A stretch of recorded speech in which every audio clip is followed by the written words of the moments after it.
Hello students, इस video में आप लोग जानेंगे कि activating deactivating groups benzene ring के ऊपर जो लगे होते हैं उनमें से कौन सा एक्टिवेटिंग होता है, कौन सा डीएक्टिवेटिंग होता है, कैसे उन्हें पहचानते हैं और वो होते क्या हैं, एंड इनका डायरेक्टिव इन्फ्लुएंस क्या है, what are ortho para directing, what are meta directing. तो आइए देखते हैं। सबसे पहले जानते हैं एक्टिवेटिंग ग्रुप्स के बारे में। तो देखिए, सबसे पहले बात करते हैं फिनॉल के बारे में। तो देखिए, बात कुछ ऐसी है, दिस इज फिनॉल और कहा जाता है कि this OH group is activating and ortho para directing. This is activating and ortho para directing. ठीक है। What is the meaning of this activating and ortho para directing? तो देखिए, एक्टिवेटिंग का मतलब ये है कि इसकी रिएक्टिविटी बेंजीन रिंग के रिस्पेक्ट में ज़्यादा है, it is more reactive than benzene. ठीक है। अब उसकी वजह तो बहुत सिंपल होती है। उसकी वजह ये होती है कि OH जो है यहाँ पे दो इफेक्ट शो कर रहा है।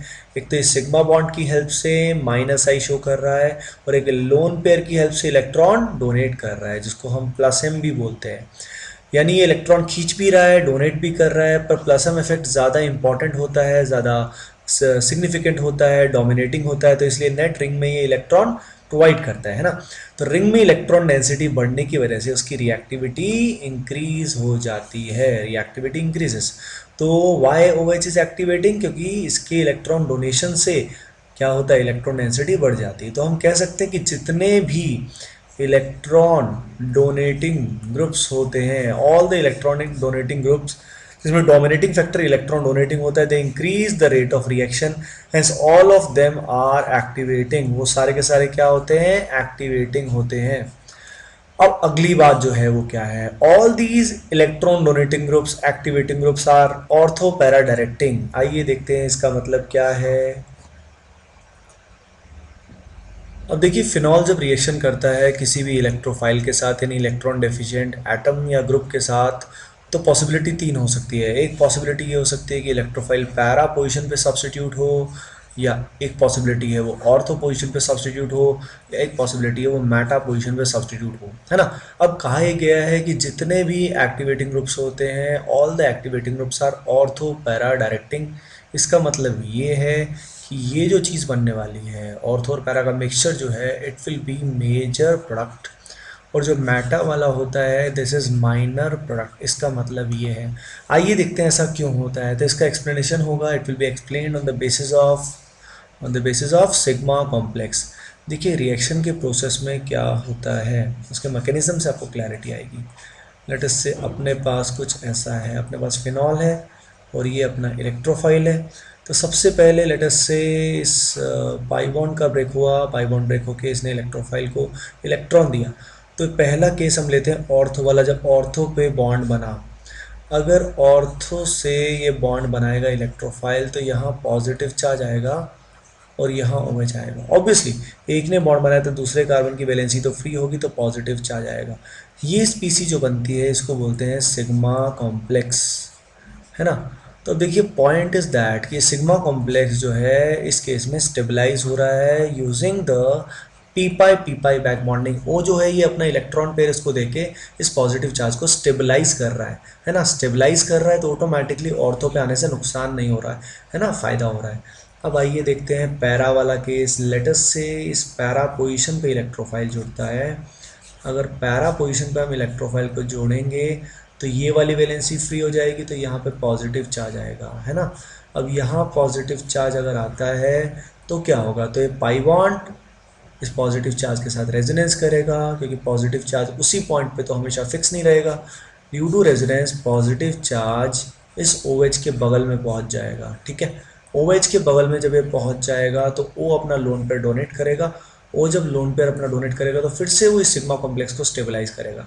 तो आपने देखा, ऑर्थो पोजीशन या पैरा पोजीशन पे अगर हम इलेक्ट्रोफाइल लगाते हैं तो सिग्मा कॉम्प्लेक्स स्टेबलाइज हो पा रहा है। लेकिन अगर मैं इसी को मेटा पे लगाऊंगा, ठीक है, तो क्या होगा, अगर इसको मैंने मेटा पे लगाया तो पॉजिटिव चार्ज यहाँ आएगा, क्योंकि मेटा पे अगर हमने प्लेस किया तो यहाँ वैलेंसी फ्री रहेगी। अब इससे क्या फ़र्क पड़ेगा, तो इसमें अगर आप ध्यान देंगे तो ये पॉजिटिव चार्ज जो होता है ये स्टेबलाइज नहीं हो पाएगा। ये पॉजिटिव चार्ज रेजोनेंस करके यहाँ आएगा, बस यहाँ पे नहीं आएगा। अगर ये यहाँ नहीं आएगा तो OH का जो इलेक्ट्रॉन डोनेशन इफेक्ट है वो इसको स्टेबलाइज नहीं कर पाएगा। तो आपने देखा ऑर्थो में, पैरा में और मैटा में, meta is not stabilised by plus M of OH group. Hence ortho para जो बनेगा that will be the major product, ortho para का mixture will be the major product.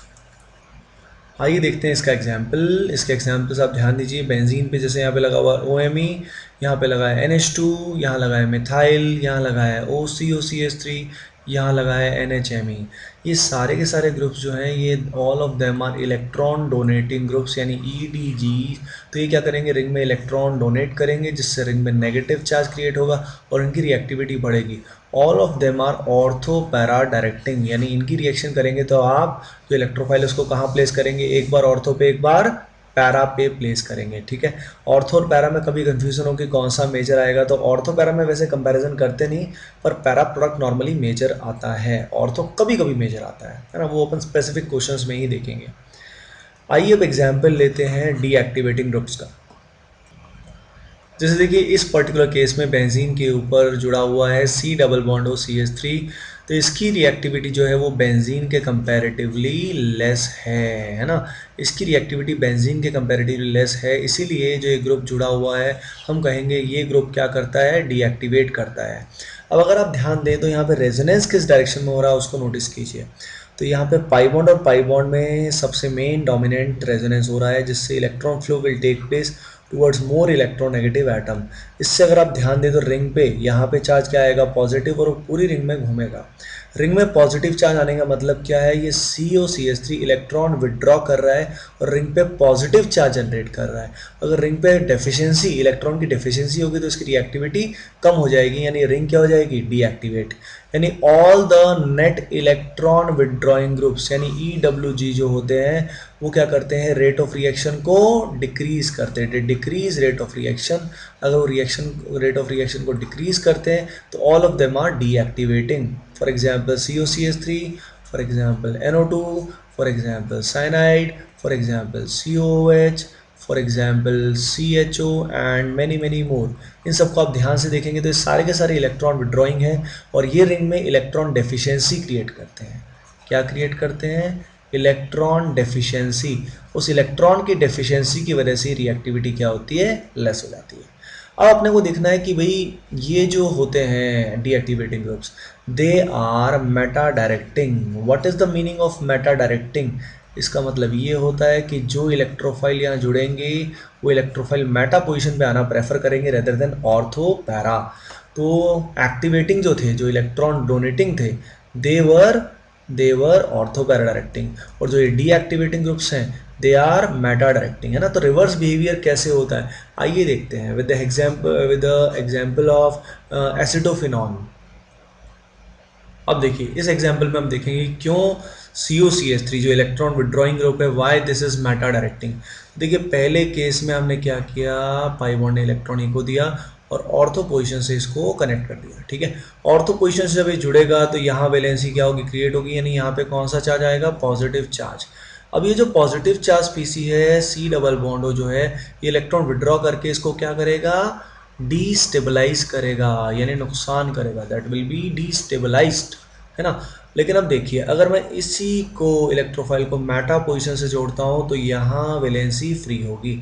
अगर पॉजिटिव चार्ज यहाँ आएगा तो याद रखिए यहाँ पे फिक्स नहीं रहेगा, ये घूमेगा, रेजोनेंस करेगा, तो ये यहाँ से यहाँ पहुँचेगा, यहाँ पहुँचेगा, यानी COCH3 से दूर रहेगा तो डायरेक्टली ये उससे डिस्टेबलाइज नहीं होगा, यानी अभी भी डिस्टेबलाइज हुआ पर उतना डिस्टेबलाइज नहीं हुआ। तो दोनों ही अनस्टेबल हैं बट रिलेटिवली ज़्यादा स्टेबल कौन है, मेटा वाला ज़्यादा स्टेबल है।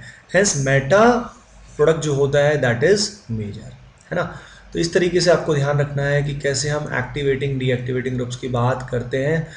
इसमें स्पेशल केस आता है हेलोजन का, जो होते तो डीएक्टिवेटिंग है और overall they are ortho para directing, तो उनके उस केस को मैं अलग से अगले वीडियो में बताऊंगा आपको, है ना।